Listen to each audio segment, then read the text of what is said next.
बिल्कुल। और भैया गर्भवती माता का समय समय पर वो क्या जांच कराते रहे ताकि होने वाले शिशु को ये वायरस न फैले। सही बात है भैया, ये सही और कहा। भैया अपने साथी के प्रति वफादार रहें और यौन संबंध बनाते समय कॉन्डोम का इस्तेमाल करें। सही बात है भैया, इन चीजों का ध्यान रखेंगे तो इस वायरस से बचा जा सकता है भैया। अच्छा लेकिन ये तो बताओ भैया, हाँ। अगर ये वायरस शरीर में आ जाए तो इसकी पहचान कैसे करें?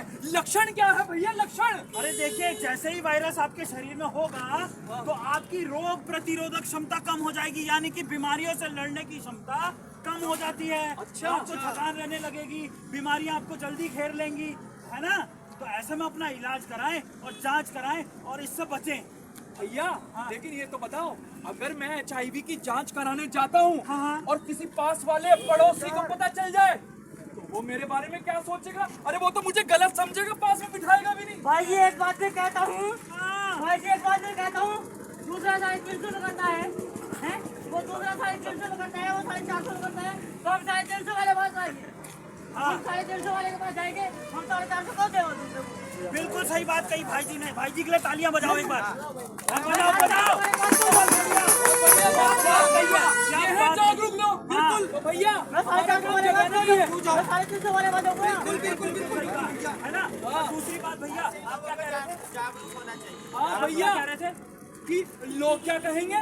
अरे सबसे बड़ा रोग क्या कहेंगे लोग? हाँ, सबसे बड़ा रोग क्या कहेंगे लोग? लोगों की चिंता ना करो, अपने नजदीकी ICTC सेंटर में जाना है। ऐसी कौन सा सेंटर? ऐसी तैसी सेंटर? ऐसी तैसी नहीं, ICTC। अच्छा, ICTC सेंटर।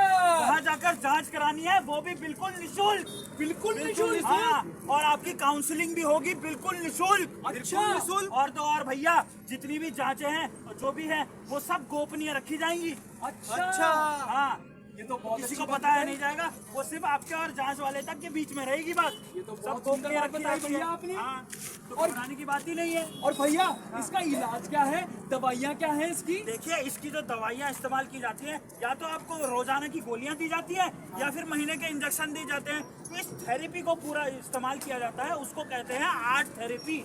थेरेपी यानी कि पेंटिंग? अरे पेंटिंग नहीं, ART, आर्ट। अच्छा, अच्छा। दवाइयों की प्रक्रिया को, अच्छा, दवाइयों की प्रक्रिया जो पूरा कोर्स चलाया जाता है उसको आर्ट कहते हैं। आर्ट कहते हो? वाह वाह, बहुत सुंदर, बिल्कुल है ना? बिल्कुल। और एक और बात का ध्यान रखना है भैया, कि अगर आपके आसपास कोई भी HIV का मरीज मिलता है तो उसके साथ भेदभाव नहीं करना। भेदभाव नहीं करना भैया। भेदभाव नहीं करना, उसको मानसिक बल देना है।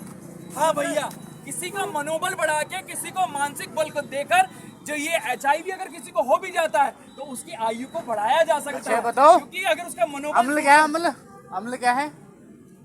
अमल, अम्ल ए आधा में एल। अमल। बताओ आज तुम अम्ल, ये बात कर रहे हैं एसिड की, ठीक है? बताओ, अम्ल हम क्या है? बात कर रहे हैं अमल करने, प्रयोग में लाने की। अम्ल को है। अमल प्रयोग में लाने वाली की बात कर रहे हैं, एसिड की नहीं बाबा। एसिड ना ना, तो हम तो अमल की बात कर रहे हैं। अम्ल बताओ ना। हैं? लंबी छोड़ी तुमने इतनी हो। हाँ हाँ, अम्ल बताओ क्या है? एसिड है भैया, बोल तो रहे हैं। अम्ल है एसिड। जो भी होगा आपको पता है ना, अम्ल आप जानकार आदमी है, इसका मतलब अम्ल बहुत क्या बड़े है? बताओ। जानकार हैं आप, है ना? अम्ल क्या है? हैं? आपको पता है? आप तुम बताओ, बताओ सब ना। आपको जानकारी पता है? मिल जाएगी। पता है? बताइए, तुम बताओ ना। सबको बताएंगे भाई साहब की अमल क्या होता है। एक बात बता दो या लंबी लंबी। क्या लक्षण है और कौन सी कमीशन फैलता है। बिल्कुल बिल्कुल। आप ये बता दो कि सबसे पहले जिसकी खोज हुई तो उस आदमी के अंदर क्या कौन से आदमी आदमी खोज किसने की थी? आया किसी पता के है क्या? अंदर ही। अच्छा, आपको आदमी से लेना है बीमारी से? आदमी खोज बीमारी से बचना है आपको? आदमी खोज किसने की थी? आदमी खोज किसने की थी? आप पता है क्या? मनू ने एड्स की वायरस है भैया, सबके शरीर में होता है। ये वायरस सबके बॉडी में होता है, लेकिन जिसके एग्रेसिव वायरस होता है ना, वो बढ़ जाते हैं उनके बॉडी में। बैक्टीरिया सबके बॉडी में है। बीमारियों की सारी बैक्टीरिया सबके शरीर में होते हैं, हर बीमारी के। लेकिन वो एक्टिव तब होते हैं जब ये इंसिडेंट्स होते हैं, तब एक्टिव होते हैं। वायरस सबके बॉडी में होगा, अभी भी होंगे बैक्टीरिया, लेकिन वो एक्टिव नहीं है। शोक वालों को जूते बना रहे। पूरे भारतवर्ष में एक सबसे बढ़िया जो श्रोता होता है वो आने वाले भविष्य का अच्छा वक्ता होता है। यानी कि जैसे हम नाटक के माध्यम से आपको एक मिनट आपकी सुनी जाएगी। एक मिनट जैसे हम नुक्कड़ नाटक के माध्यम से सरकार द्वारा चलाई गई बहुत सारी योजनाएं होती हैं। 1 मिनट आपकी बात सुनी जाएगी, बिल्कुल सुनी जाएगी आपकी बात। आप कहोगे, आपका जवाब भी दिया जाएगा। जैसे नाटक के माध्यम से बहुत से लोग पढ़े लिखे लोग हैं, हर कोई बोलता नहीं है, समझदार होना चाहिए आदमी। तो नाटक के माध्यम से जो चीज आपको बताई जाती है, क्योंकि ये पूरे भारतवर्ष में सरकार के द्वारा चलाए गए कार्यक्रम चल रहे हैं।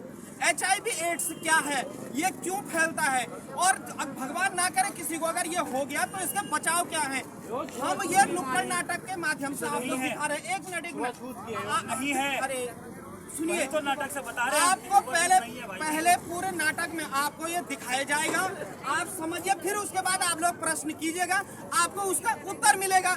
जैसे अभी भाई जी आए, उन्होंने बड़ा अच्छा क्वेश्चन किया, अच्छी बात है। तो चलिए आइए, आप नाटक कंटिन्यू रखिए, है ना।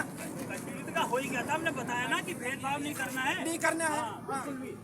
और जो जिसको हो जाए भैया उसका मनोबल बढ़ाना है, जिससे उसकी आयु बढ़ सके और वो लंबे समय तक जी सके।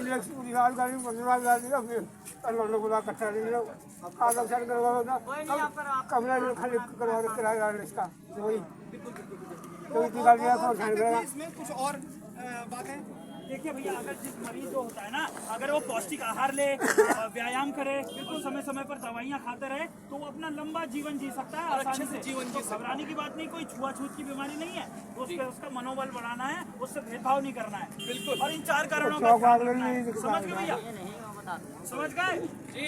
लोगों की बात सरकारी बोलो 5 टके पढ़ा है, 5 टके पढ़ा भी मैं इतना पढ़ा है। चले फिर अब चलते हैं और की जगह और आप सब लोगों ने ये नाटक बहुत प्यार से देखा। आप सारे लोग बहुत सभ्य और अच्छे लोग हैं। ऐसे ही अवेयरनेस के कार्यक्रमों को आप लोग देखते रहें और उन कार्यक्रमों को नुक्कड़ नाटक के माध्यम से जो हम कलाकार लोग दिखाते